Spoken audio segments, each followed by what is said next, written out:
I started my morning with a climb to the top of the hill that rose up behind my campsite.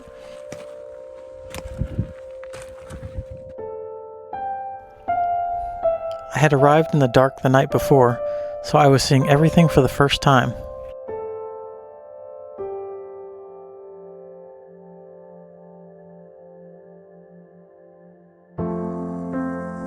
At the top, I rested and just let the day begin slowly.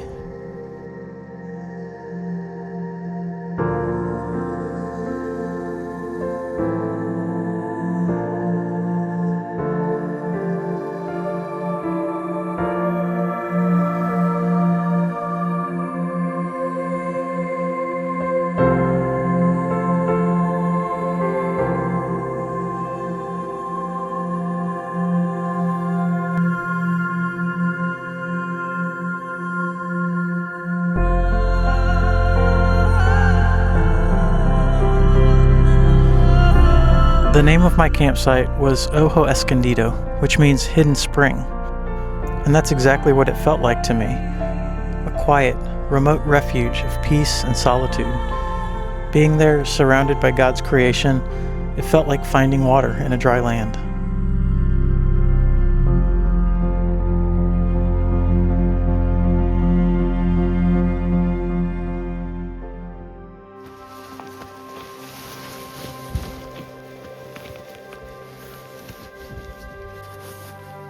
This was the fifth and final day of my trip. It was a bittersweet feeling as I packed up camp and loaded up the bike for the final leg.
I headed west on Farm to Market Road 170, tracing along the border formed by the Rio Grande River.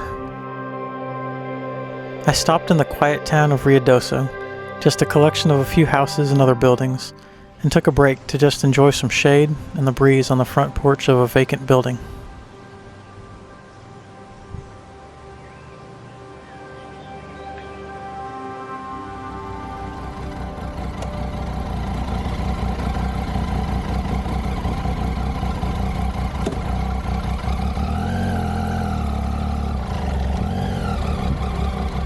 And then it was time for my final ride of the trip, Pinto Canyon.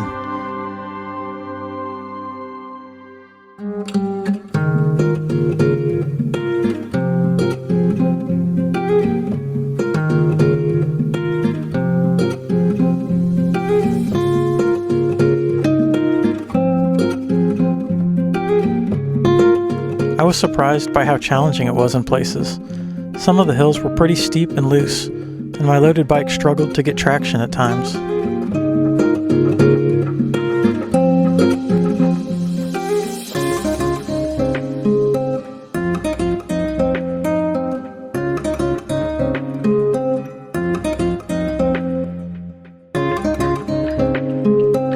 15 miles or so in, I hadn't seen another soul. I was sitting on my bike, about to do some filming with my drone, when a Border Patrol agent came over the hill, parked in front of me, and got out to talk. He asked careful, direct questions. Why was I out there, alone? Eventually, the conversation shifted, and I asked him about his job and the vast area they cover. He softened a little, and I caught a glimpse of the person behind the badge, a man with obvious Latino roots, navigating a very complicated reality.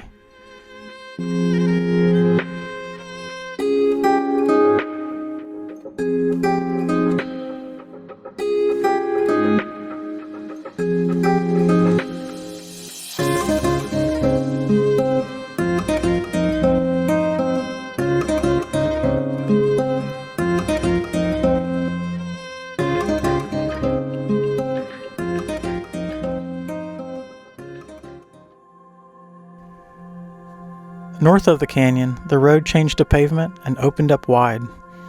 Long, smooth curves and stretches where it was nothing but road and sky far into the horizon.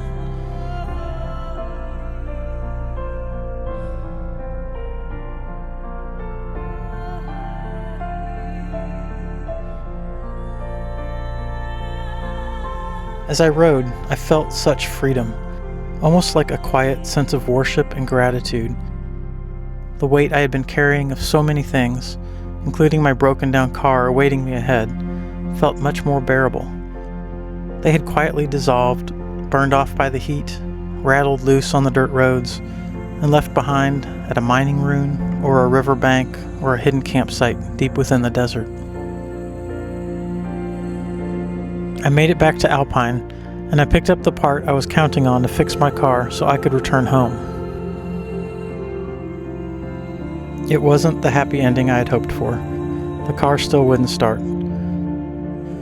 But after another hour of troubleshooting, I found the electrical problem, fixed it, and almost unbelievably found myself driving home.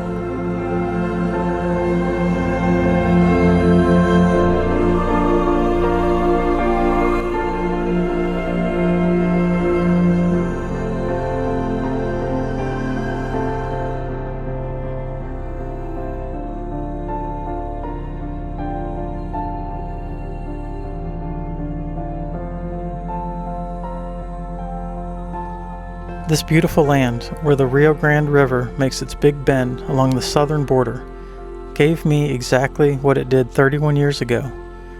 Not comfort, not ease, but something far better and more lasting. Something forged throughout the journey that I will hold on to and cherish long after the trip is done.